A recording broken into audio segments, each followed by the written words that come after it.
We'll start with broadcast media as we normally do, before written press. So either Voluntary or who would like to start? As soon as you've got the mic. You sure? Okay. Marco. Aye. What's the update on Alexander Mitrovic and any other team news or injury worries? Nothing different from the last game, apart from Mitro.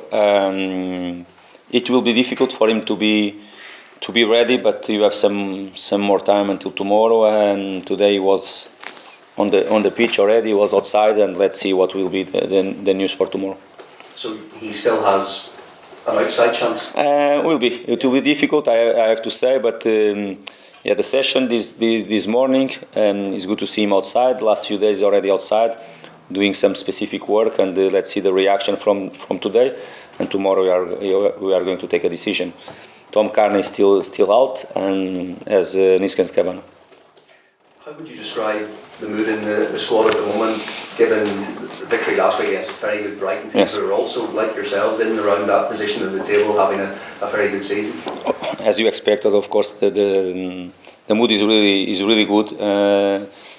But it's not really different than the some weeks before. I think we have a group of players that they are really focused. Of course, as all the teams, we need a good results to be confident, to be every match even more confident from the previous one as well. And of course, just with good performance or good results, you can achieve it.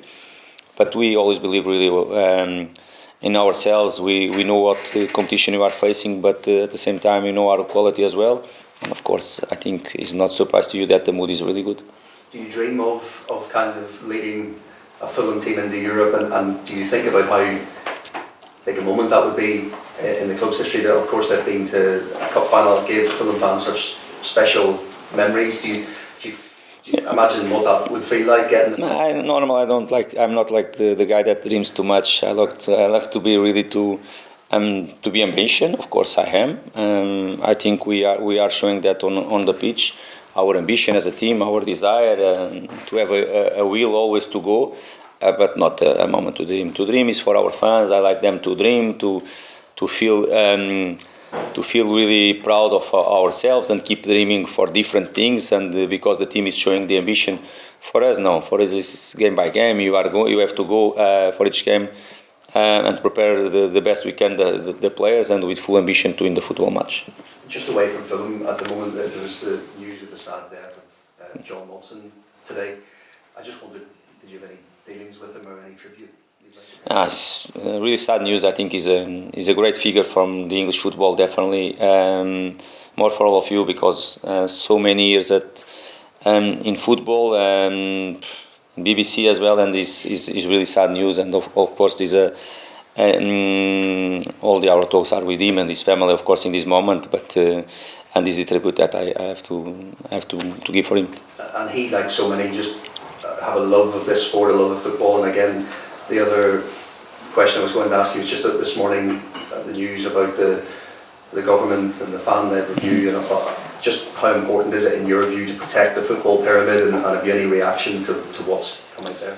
It's always important to protect everything that the culture of the football, everything in football. It's really important. But at the same time, it's important to have the right people taking the right decisions in football. It's important people that knows the football take the decisions for the football. If not, we'll become a mess. This is the right balance that you have in everything about culture, and that is one of the most important things in England, definitely in Premier League, that you feel in Championship too, you feel the culture of this football every single day, every single match. And of course, the people that is taking care of the decisions and that is in the top of the pyramid, as you said, they have to understand the football as well. This is the only thing. Of course, I don't have all the details to make more comments on that. Thanks, Mark. Okay. Hi, Marco. Hi. Last week I asked you about what kind of a contest we could expect between Fulham and Brighton. What kind of a contest do you think we can expect tomorrow night against Wolves? Will be tie game, definitely will be. I think they are going to be the details that are going to decide that match tomorrow. This is my feeling right now. Of course, I know that they are not in a normal position for them in the last few seasons. I think they normally you can see them in the seasons before in the top half of the table every time. It's probably something new for them. this season. They are improving. I think even if they lost last game, the results before that, they were. We can see some improvements there, some better results, some getting the 3 points in some games. Of course, make them to be in better position right now and much more confident. It will be a tough game. Very good players, good manager. They improved from the last. When Lopetegui came, you can see some improvements as well, and it will be a tough game. A team that they spent big amount of money last summer. In January they did more or less the same, and they want always to improve the squad, and it will be a tough one. But as you know, it will be tough for them as well. They come to play against us at Cottage. We are in a very good moment, and of course we want to keep going.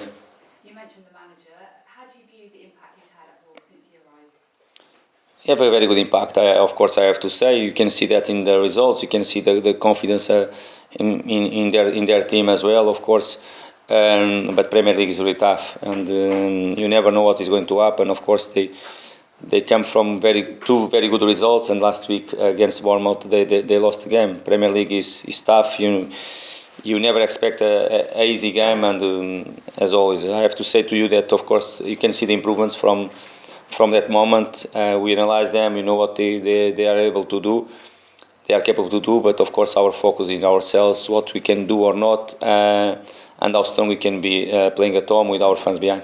What challenges does it bring when you are playing a team who is fighting for survival? Okay, I think it's not something new for us, because of course now you are in a very good position in the table. But beginning of the season, some moments you were there around, and we did our job, and this is what they are going to do, and what they keep doing right now. Of course, they are fighting really hard to go out for their position. 3 weeks ago we have a game with Southampton at home, and was more or less the same thing. That game was tough for us. How they fought for all the moments, all the balls as well. And again, we have to be at our best level to be really competitive and to fight for the 3 points. And one final question.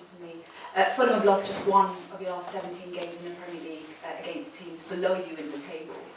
How much was that a key part of your strategy, perhaps, going into the season, that you wanted to make sure that you got the points against those teams? It is important, but I think it's just a coincidence from something that happened from our games, from our performance, and because I remember probably after the World Cup break, sometimes you were asking me why the team is not getting results against the top 6, and I said to you, it will be a matter of time for us to change it, and we did it. And of course, if you can be stronger against all the teams in this competition, is a perfect scenario for us, because we prepared the game really to don't look for the position in the table, where they are. What we did this week to play against Wolves is the same we are going to do in 2 weeks to play against Arsenal, for example, or what we are going to do next week to prepare the game against Leeds or against Brentford is the same, or what we did 2 weeks ago against Sunderland and the Championship side. We don't change anything. Okay, focus, analyze, of course, we respect the quality they have, and the focus is on ourselves. Okay. Thanks, Audrey. Jack, do you have questions for this section? Okay, great. So we'll finish off the broadcast section with Ian from TalkSport, and then we'll go. Okay. Yeah. How much has this season so far been, I won't say a bonus, but you wouldn't have foreseen at the beginning of the season that you'd be in 6th place in the table and going for a quarter-final of the FA Cup? It's not a bonus. I think it's the boys, they deserve it. I think our players, they deserve what we have achieved so far, but we want more. We want to keep improving. Of course, after the position at the table, we are going to see what will be. Of course, all of you know, and everybody knows how it's difficult to be in this position, how it's difficult for any club in this competition, and more for clubs like us to finish in these positions in the end of the season. And because that, we don't lose 1 second thinking around that, to be honest. Okay, as I said, the fans, they can dream, our players, they can speak, but our normal shots, our normal conversation to prepare the games, we don't talk about positions at the table. We talk about the 3 points that they are ahead of us for us to compete. And next week we are going to talk about. We want really to be in the quarters final of FA Cup, and will be the game against Leeds that will be the most important for us. And it's always the way we are going. If it's a bonus or not, I don't know. I think it's more a consequence from our performance and the great job that our players they have been doing so far. How do you keep the players hungry? Because I mean, once they get to a position they are now, I'll say it again to you like I did 2 weeks ago, you're not going to go down. How do you keep them focused and hungry so that their levels don't drop off? Because firstly they know the standards. They know that we have to keep always our standards there, not just on the match day, every single day of the week. That is our standards. We have to work on that. I have to say, and they listen from me many times, we are pleased with the way we are performing. We are really proud of the way we are making our fans happy every single time and proud of us. But they know as well that I'm demanding from them more and more and more. And a good example is our last game. We won the game. We showed the resilience. We showed the capacity to believe until the last minute. But we didn't perform at our best level. And our conversation during the week is what we have to improve from the last game as well. And it's always like that. Even if you got a good result, we have to improve from that game. Pre-season, a lot of the conversation was, can Alexander Mitrovic score goals in the Premier League? Not many were talking about your defence, and yet last couple of games, clean sheet with Chelsea, clean sheet with Brighton. Is that almost been overlooked, the success of how strong you are at the back? I think it's being one of the most improvements from ourselves, and more after the World Cup break.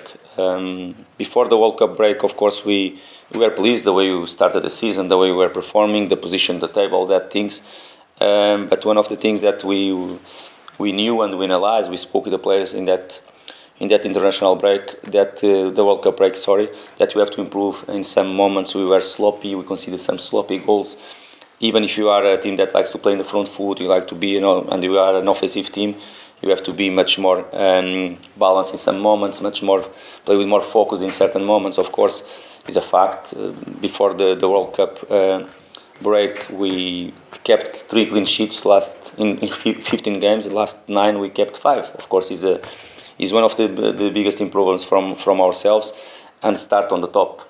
The back line is important. Ben Leno is being fantastic in our goalkeeper position, but start on the top, start the way we start to press with our striker, our players in the attack line, of course, but of course we have to highlight the back line. The last game is a good example how they did so well, our back line plus the goalkeeper, and of course I'm really pleased for them because they have been working hard to get the standards that we want. They may or may not be too busy against Wolves, because I think I'm right in saying... Do you think? Well, I don't know, I mean, I haven't seen a Wolves striker score a goal for, I don't think, the whole of this season. It's mainly from midfield their goals have come. So have you been looking at that this week?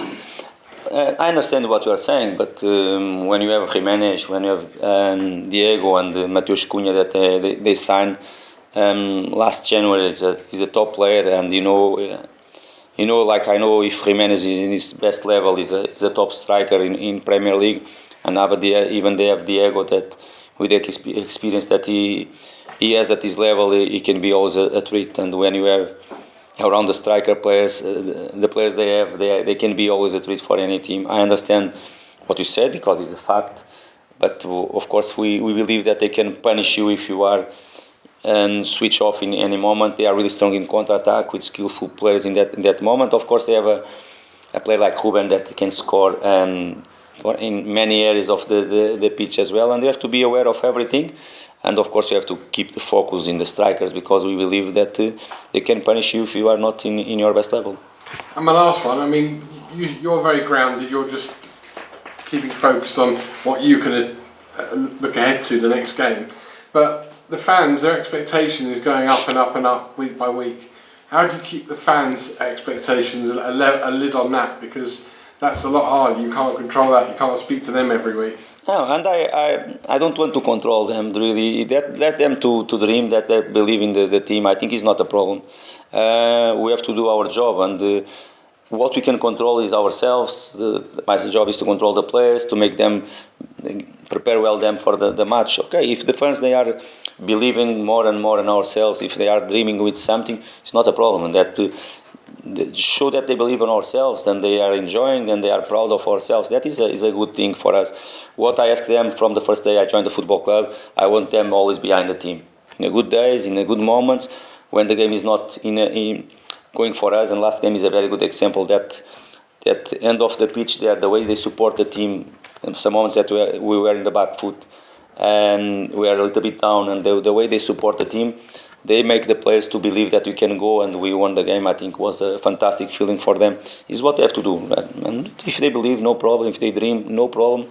We have to keep doing well our job and keep ourselves, not ourselves, but the players with the feet on the ground. And they know how is difficult the competition.